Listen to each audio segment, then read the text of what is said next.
الرحيم. الحمد لله رب العالمين والصلاة والسلام على النبي الكريم وعلى آله وأصحابه أجمعين ومن تبعهم بإحسان إلى يوم الدين.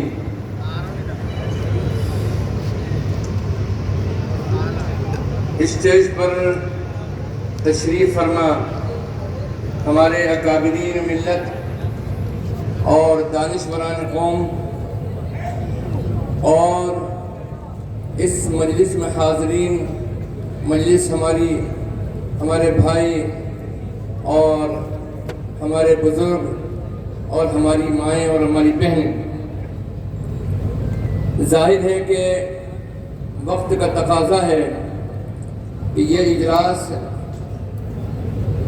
10 بجے ختم کر دیا جائے۔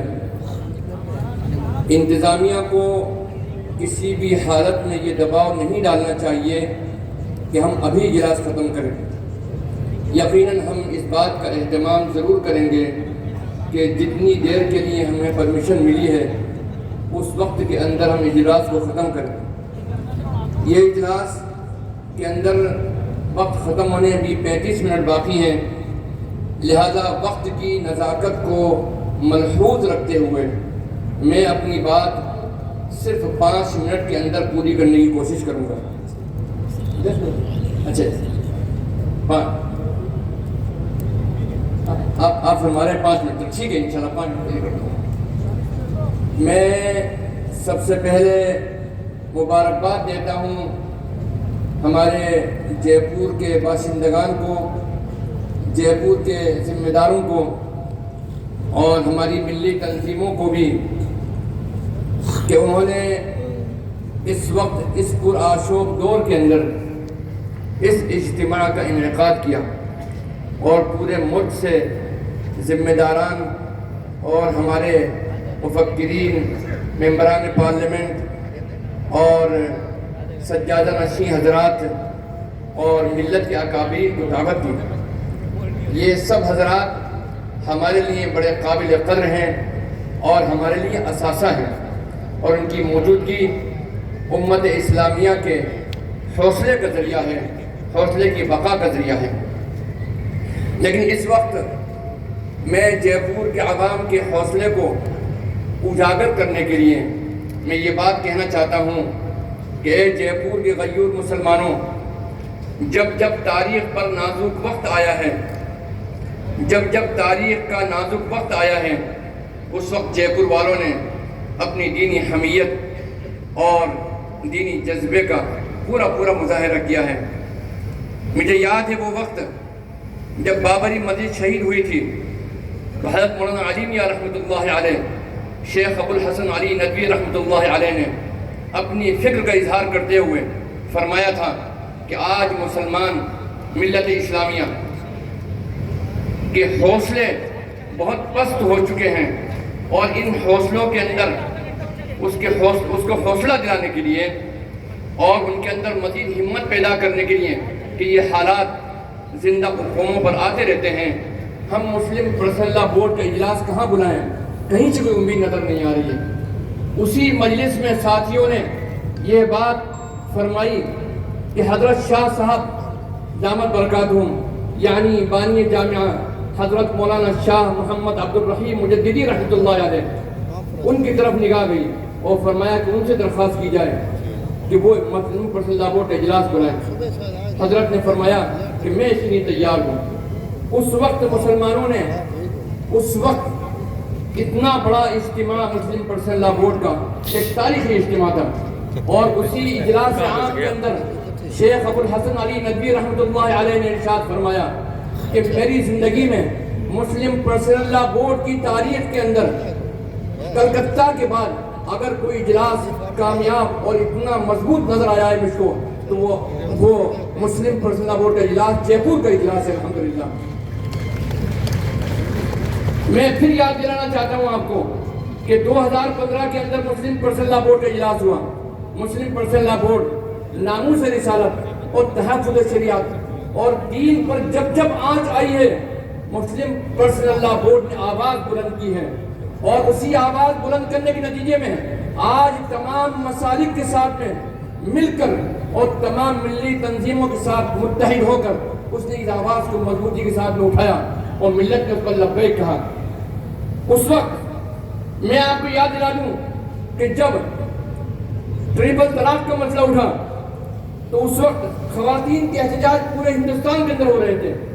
ہم کو صرف ایک ہفتے کا وقت ملا، 28-27 فروری کو ہمارے پاس ہمارا مشورہ ہوا جامعہ کے اندر، اور 4 مارچ کو ہمارا اجلاس ہونا تھا۔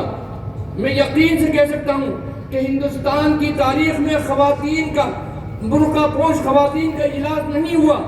سب سے بڑا اگر اجلاس ہوا، سب سے بڑا مظاہرہ ہوا اس برقع پوش خواتین کا تو وہ جے پور کے اندر ہوا، راجستھان کے اندر ہوا۔ ہماری ماں بہنوں کو میں اس بات کے لیے مبارکباد دیتا ہوں۔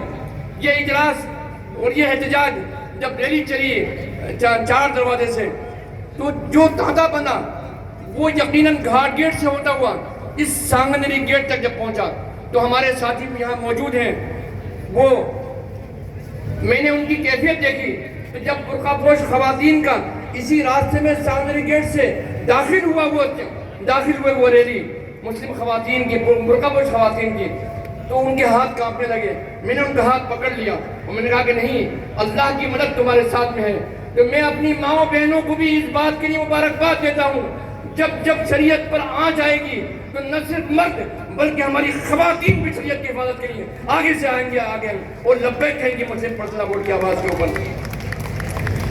یہ کہتے ہیں کہ ہم مسلم وقت کا ایمنڈمنٹ جو لے کر آئے ہیں وہ مسلمانوں کے حق میں لے کر آئے ہیں۔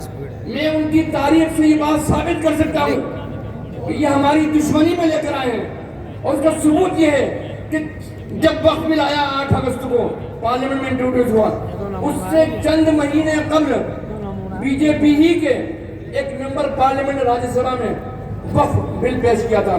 اور وقف بل کیا تھا؟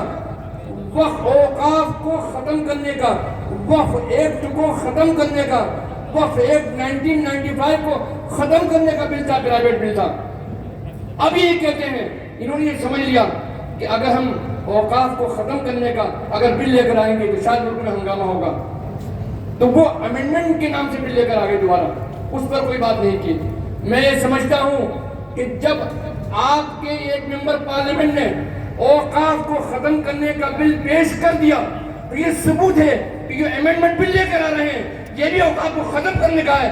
صرف آپ نے اپنا پیدرا بدلا ہے، صرف آپ نے عنوان بدلا ہے، صرف آپ نے اپنا پوسٹر بدلا ہے، لیکن آپ کی نیت صاف صاف یہ ہے کہ ان اوقاف کے بل جس کی تشریح ہمارے محترم بزرگ ڈاکٹر سید ابراہیم محمود صاحب جو سچر کمیٹی کے ممبر بھی رہے ہیں اور گورنمنٹ آف انڈیا کے اندر آپ بڑی پوسٹ پر رہے ہیں، وہ آپ کے سامنے پیش کریں گے۔ لیکن میں اس 5 منٹ میں اپنی بات پوری کرتے ہوئے یہ کہہ سکتا ہوں کہ آج یہ بل آپ کے ٹریک ریکارڈ سے پتہ چلتا ہے کہ اوقاف کو ختم کرنے کے لیے آیا ہے۔ اسلام یقیناً ہماری حمیت سے زندہ ہے۔ میں یہ سمجھتا ہوں کہ مسلمان اگرچہ بے روزگار ہے، اس نے اس کو برداشت کر لیا، ہزاروں فسادات کو برداشت کیا، ہزاروں جانوں کو قربان کیا اس ملک کی خاطر، اور اس کے علاوہ ڈسکریمنیشن، ہیوملیشن کے ساتھ میں ہمارے ساتھ جو ناانصافیاں ہوئی ان کو ہم نے برداشت کیا، لیکن آج ہمارے دین پر آنا چاہیے۔ میں یہ سمجھتا ہوں کہ یہ اجلاس اس بات کی گواہی دے گا کہ کسی بھی حالت میں یہ بل پاس نہیں ہونا چاہیے۔ ہم حکومت سے درخواست کرتے ہیں، حکومت یہ بات کہتی ہے کہ ہم آپ سے ملنا نہیں چاہتے۔ ایک شخص نے ہم پر الزام لگایا بی جے پی کے لیڈر نے کہ ہم ہندوستان کے اندر افراتفری پیدا کر رہے ہیں۔ بالکل نہیں، یہ ہمارا قانونی حق ہے کہ ہم اس بل کی مخالفت کریں، اس لیے کہ یہ صرف ہمارے خلاف نہیں ہے، ہندوستان کے کانسٹیٹیوشن کے خلاف ہے، ہندوستان کے دستور کے خلاف ہے، ہندوستان کے آئین کے خلاف ہے۔ تو ہم کیسے برداشت کر سکتے ہیں اس بل کو؟ اور ہم نے یہ بات ثابت کی ہے کہ ہم صرف آپ ہی سے نہیں ملے، ہم تو جگدمبکا پال سے بھی جا کر ملے، ہم کانگریس کے لیڈروں سے اکیلے نہیں ملے، ہم نے تو آپ کے لیڈروں سے بھی بات چیت کی ہے، ان سے بھی ہم نے ملاقاتیں کی ہیں، اور ہم تو یوگی آدتیہ ناتھ جی سے بھی ہم نے ملاقاتیں کی ہیں۔ ہم سب سے ملاقات کرنے کو تیار ہیں، جمہوریہ سے بھی ملاقات کا وقت مانگا، لیکن یہ جواب یہ آیا کہ ملاقات کا وقت ابھی نہیں ہے۔ اور اس کے آخر میں ہم یہ بات کہہ دینا چاہتے ہیں، اس ملک کے پرائم منسٹر چونکہ پرائم منسٹر ہیں اس لیے ہم ان سے ملاقات کرنے کو تیار ہیں. آئیے آپ کو وقت دیجیے, ہم اپنی دردی کہانی آپ کو سنائیں گے.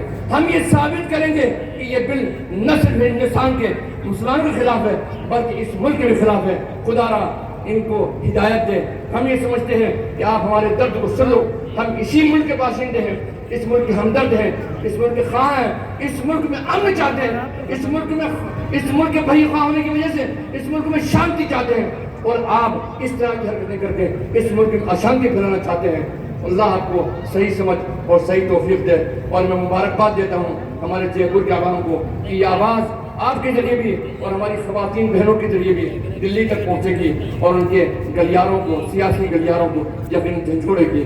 آمین ثم آمین. وصلی اللہ تعالیٰ علی نبی کریم. والسلام علیکم ورحمۃ اللہ وبرکاتہ.